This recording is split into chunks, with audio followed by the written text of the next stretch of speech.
শেরপুরের ঝিনাইগাতীতে নির্বাচনী ইশতেহার ঘোষণা অনুষ্ঠানে চেয়ারে বসাকে কেন্দ্র করে বিএনপি ও জামায়াত সমর্থকদের মধ্যে সংঘর্ষের ঘটনা ঘটেছে। এতে উভয় পক্ষের অন্তত ৩০ জন আহত হয়েছেন।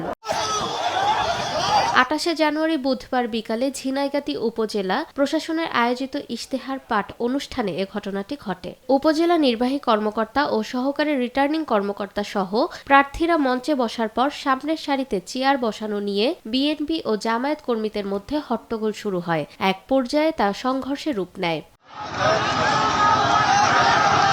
এ সময় মঞ্চের সামনে রাখা কয়েকশো চেয়ার ও কয়েকটি মোটরসাইকেল ভাঙচুর করা হয়। আহতদের উপজেলা স্বাস্থ্য কমপ্লেক্স ও জেলা সদর হাসপাতালে ভর্তি করা হয়েছে। খবর পেয়ে পুলিশ ও সেনাবাহিনী ঘটনাস্থলে গিয়ে পরিস্থিতি নিয়ন্ত্রণে আনে।